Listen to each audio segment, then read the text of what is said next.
So hey, it's time for the final Kira and Ducat episode. Seriously, this is the last time they'll ever see each other. Ever. I'm sure that's a good thing for her. I'm not sure if he likes that. I'm not sure anyone cares. Sorry, Pa Ducat. Because Ducat's already had his last scene with her. One of the points is they wanted to re-establish Ducat. Wanted to bring him back in the limelight. After all, he's the main villain of Deep Space Nine and the final boss, the final challenge to overcome. Right. I've decided after some thought, I'm going to save most of my thoughts about how much I disagree with that until we get to the final episode. For now, all I'm going to say is, I disagree. So, the episode begins with an idea about blind faith versus precise faith, which I've actually brought up before. For those of you who don't remember, the idea is blind faith is you have faith, then something happens. Precise faith is something happens, and then you have faith in it. Different approach, in other words. And Odo has this actually rather fascinating discussion with the rest of them about various religions. And once again, they're all pretty open about the thing. I think they say faiths, not religions, but what they're talking about is religions, organized, rules, codified laws, etc. You know, instead of a faith, which is something that you have faith in. Now, there's this bit where they beam her... well, actually, hang on. Fala. Vedic Fala shows up. First question, how did nobody know he was a Pa-Wraith follower, considering he's been a Pa-Wraith follower for the better part of the last 6 years? Second question, how the hell did they beam her off the station with nobody noticing, and he managed to get away without anybody noticing in time? Third question, how the hell did they beam her that far away? It's something like 3 light years. That's insane range. Now I know what you're going to say. Well, wait a minute, Laura. Don't Dominion transporters have ludicrously far range? Here's the problem. If you'll remember way back when the Jem'Hadar were first introduced, right at the end, Vorta lady, I forget her name, is like, and she beams away, and they have no idea where she beams to. The idea being that the beaming range is ridiculously huge. Okay. If that's actually the kind of tech the Dominion have, then they should have won the war years ago. Yes, I know what I've said, and I mean it. If they can beam from so far away, you can't even detect the ship immediately because they are light years away. That is an absolutely ludicrous tactical advantage. That is, we could zoom over to like Alpha Centauri, that's a bit of an exaggeration, and beam troops into Starfleet headquarters. Think about that for a second. And they've never demonstrated this, ever, other than this one time. Now, you could say that they had the booster, because she had the little beaming thing, but I still call bull on this. And it kind of irritates me, because it's such an unnecessary part of the episode. They just had to tech their way around somehow magically having a Mazo transporters. It's Into Darkness all over again. They could have just said, you know, have Vedic Vala come over and be like, I want to talk to you about the Pa-Wraiths. What? The Pa-Wraiths are evil. Well, I want to talk about that. No, you know, and blah, blah, blah, blah, blah. He's like, just give us a chance, please. She's like, okay, fine. Just for you, Fala. For old time's sakes, I will believe that there are members of the Pa-Wraith cult who are not evil and horrible. And he's like, thank you. They fly over to Empok Nor, and there's Ducat. Boom, done. No need for the magic teleporter. So, that being stated, how do I phrase this? One of the parts of the episode that doesn't work for me is that they kidnap Kira, and then they hold her against her will. I know that sounds strange, but given the overall approach and style of the episode, it would make more sense if she was there willingly, and was staying willingly.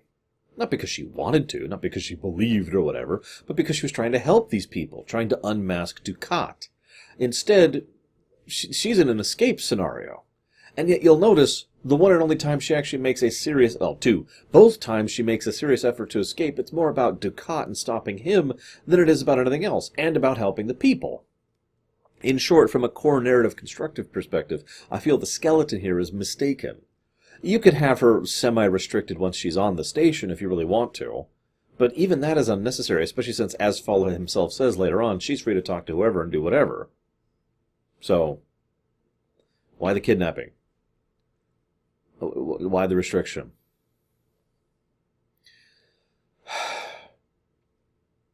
There's this bit where she's talking to Dukat. He has a long scene talking about things. And he makes some interesting point. But the first thing I want to mention is he starts with a valid point. What the hell were the prophets doing during the occupation? I did a little looking into this. To my knowledge, no canon answer has ever been given for this. Some of the books have kind of covered that period of history, but for the most part, there's no explanation given for what the hell the prophets were doing for 70 years or however long it was of oppression and horribleness. Like these people are suffering and dying. And when you want to get involved, prophets, you claim to care about Bajor, right? You do care about Bajor? I mean, maybe they don't. After all, Sisko had to convince them to take care of Bajor, right? And I've heard a theory that they care more about Sisko than Bajor, and they only do that for him, hence the requiring a cost of him. He will find no rest on Bajor, as we'll see later this season. Anyways, I don't know what else to add to that. Either the prophets were doing nothing during the occupation, which is basically what the show posits, or they were doing quiet things to make it more tolerable, which is also possible. But both of those are really, really hard pills to swallow. So Dukat starts off with a very valid point, and if I could be blunt, I am amazed there are not more people who are anti-prophet, whether they're Pa-Wraith or not, because of that. Now, it may have just sounded like I just said Dukat has a point, and he does, but the nature of his argument is... It contains many fallacies. Probably my favorite example of this is when he actually... Every time she brings up something he's done wrong, he says, I'm a changed man, the prophets have forgiven, the Pa-Wraiths have forgiven me. He doesn't offer any kind of insight into being changed. You can't just say, I'm changed. You have to demonstrate that you understand, that you think in a different way. Let me use an example of this fallacy here. What about when you murdered Jadzia? That was an unfortunate circumstance. She was in the way. He doesn't apologize for it. I mean, why would he?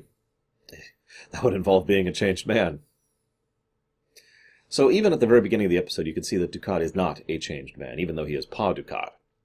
In short, Pa Dukat is still horrifically, cartoonishly evil, is what I'm trying to say. He is the same Pa Dukat we saw back in Waltz. That's the point, after all. He's the villain. The main villain of the entire show. Now, as a further addendum, there's this nice bit where he actually mentions, you have no idea what it felt like to have a Pa-Wraith inside me. Actually, she totally does. I like that she doesn't mention that to him. She has had a prophet inside her. Remember? Reckoning? Anywho, so they imprison her and they kidnap her and they perform abstinence. Dukat doesn't, of course, because, I mean, good Lord, the man can never keep it in his pants. I don't even know what to add to that. You need approval to mate. Okay, sure, whatever. Dukat keeps hammering this "why don't they love me" point, which is interesting. When Kira brings up, these people really might actually love you. But this all goes back to the Bajoran people. You don't understand why the Bajorans didn't like you, and Dukat's response is to begin the same old argument. Under my leadership, things could have been a lot worse if not for my leadership. And her response is the usual, well, screw you. So you kind of see that whole need to be loved thing that is typical of Pa Dukat is just kind of coming right back into the forefront. Now, this is also interesting because there's this point where, they're going to meet the baby, and they see the baby, and we only see a few seconds of it with the Cardassian makeup.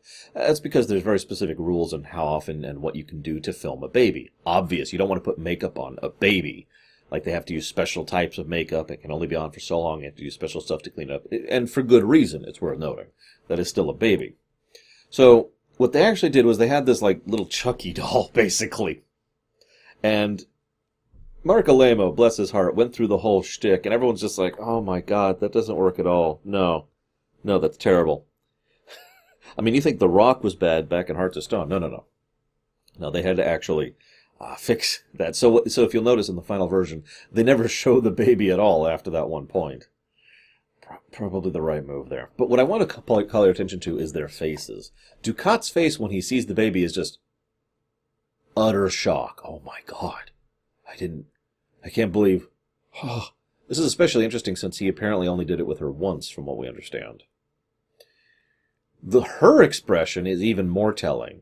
She is just like, oh god. Oh god.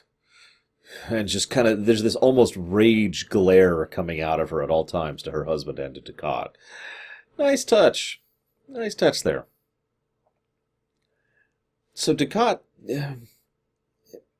tries to kill Mika. Well, I don't know what he was expecting to happen there. Wow,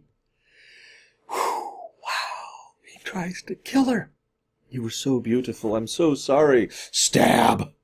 Except what he does is arguably worse than that. Jesus Christ. And then, he freaks out completely.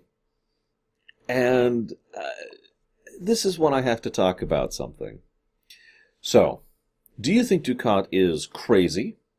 Do you think Ducat actually believes in things? Or do you think Ducat is just using the power race for his own ends? Bonus point. These things are not mutually exclusive. He could just be crazy, genuinely believe, and still using it to his own ends. Now, of course, this is Pod Ducat, so I don't have a good handle on the character other than the fact that he's crazy evil. But if you were to ask my opinion, I would say it's actually all three. That he really has completely gone mad. And he really does believe in the power race and their message of burning the galaxy. And he really does try to manipulate the situation to his own advantage. Like, for example, I actually believe he did get the suicide order from the power race. Why wouldn't he? I mean, think about the general maliciousness of that. Picture Dungeons and Dragons for a second. Faerun, okay? And you make a deal with a devil. Specifically a devil. Maybe a demon. Demon might be better. And the demon's like, hey, you, prophet one who follows me. And you're like, yes, oh venerated one. The demon says, have them all kill themselves. Now, there's no real benefit to that. It's just funny. It's just amusing. Maybe it might feed him a little bit of power. Nothing big, nothing worthwhile. It's just amusing. This actually, that's a bad example, because in Faerun, if they actually venerated the wrong, like a demon as their deity, and they worshipped a demon, they might actually go to the abyss, and therefore the demon might get more power. So maybe there's an actual benefit to it there, but you get my point. That's my take on it. As ever, I'm curious of your guys' take. You know what I'm also curious about? This episode very, very briefly touches on the problems of competing faiths. Now, I specifically say faith, not religion. Every religion competes with each other to some extent or another. I'm talking about faiths. Let's say you believe that everyone in the world should eat fruit. At least once a day or something like that. Fruits is the bounty of the great Fruitopia. And we'll all be able to go to Fruitopia when we die if we eat fruit like at least once a week or something like that. Right? As long as we keep having fruit in our system. No code method. Just because this isn't a set of laws. That's a religion. That's an organization. We're talking about just a faith, right? So you believe that the body needs fruit in order to get to Fruitopia. Just bear with me, okay? Let's all be civil today. So let's also imagine that there is another group of people who have faith where they believe that fruit is evil. That fruit is something that poisons the body, and as such, fruit must be kept away from people for as long as possible, because fruit is going to just cause so many caustic issues to the body.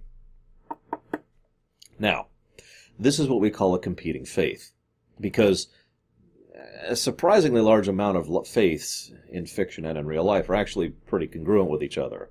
Groups from one can hang out with groups in the other, and everything's just kind of chill. A truly competing faith, which usually we don't see in this manner except in fiction, well, like I said, they're completely incongruent. They are fully mutually exclusive. They are actively opposed to each other. This is how they try to present the faith of the power race and the prophets, since both are actively at war. And yes, I know there's the book thing about the third group of prophets. Let's not get into that real quick. So the idea here is Fala says, well, this is what I believe and that's what you believe, and we should just go ahead and accept that. But the problem is, when you believe something in complete competition to someone else, you can't really just live and let live in the strictest sense there. Because there's only two ways to look at that. Let's go back to the fruit example. Let's say Fala believes that fruit is poison, and Kira believes that fruit is of Fruitopia, or whatever, right? It's divine. In this circumstance, Kira would legitimately believe it's a good thing to try and impress upon others to eat fruit on a regular basis. Just as Fala would genuinely believe that it's a good thing to try and impress upon others to not eat fruit, lest it poison them. You could see why there's not really a live and let live there. And that's kind of the dynamic that we've crafted here between the Pa-wraiths and between the prophets. The episode, unfortunately, doesn't really discuss this in any substantial manner, which is a shame, because there is, as I've said, a rather interesting topic here and one that could be developed in depth, but instead what we have is like one brief scene about it, and then the rest of the episode just kind of posits the idea that the Pa-wraiths are evil, the end. Two brief scenes. Let me catch up to that point here. There's this bit where Dukat is going to go ahead and have them all kill themselves based on the comet cult of real life, which is just terrible and tragic and awful. And they're going to take this promazine. Fun fact, promazine is actually a real drug. I actually did a bit of a double take, like, wait, what? When I heard that. Promazine's another one of those things that shouldn't exist in this setting. You know why? Because it's insane. This drug is so powerful that it will kill you within seconds and then destroy your body down to dust from a pill. That's actually kind of insane. I'm pretty sure a swarm of nanites would have a harder time of doing that than one dinky little pill. And yet apparently this pill can do that. Now I'm not necessarily questioning that that kind of technology exists for this thing, but once again we have the problem of, if this kind of absolutely insane technological advantage exists, why aren't they using it? Do you know how easy it would be to beam some of these pills into a water supply? Or to beam them directly into someone's cup? Or to just have someone sneak in and feed them to someone? No trace, just dust. Think about that for a second. The tactical applications for this thing are absolutely just mind-blowing.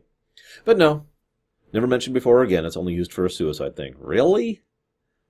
You couldn't have had them all, phaser themselves? That would actually be the obvious choice, because we know that the technology exists to fake being vaporized by a phaser, have the phaser instead actually trigger a transporter beam.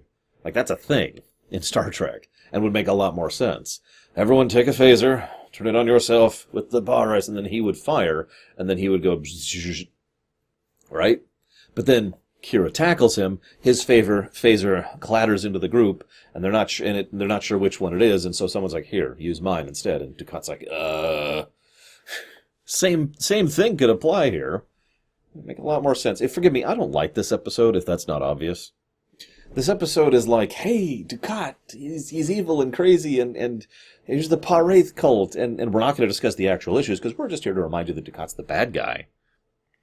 Because at the very end is the second point in the episode, where they just briefly discuss the competing faiths problem. Fala takes the pill. And when asked why, he says his reason for doing so is faith. Kira herself brings up the point. I actually wrote this down before she said this. I said, did he have faith or was his faith broken? Because both are valid answers. And I'm actually very curious what you guys think on that. Do you think Fala killed himself because he had faith that this really was what the Pa-wraiths wanted? Or do you think he killed himself because his faith in the Pa-wraiths was broken and, well, no prophets, no Pa-wraiths, what's the point, right? I mean, I know that sounds horrible, but imagine if you know for a total certainty that two groups of gods exist, and you think one of them's evil, because of the occupation, and then you have just found out the other one's evil too. So, I mean, how do you blame them at that point, right? Either way, curious of your guys' thoughts. As always, I'll see you next time, guys.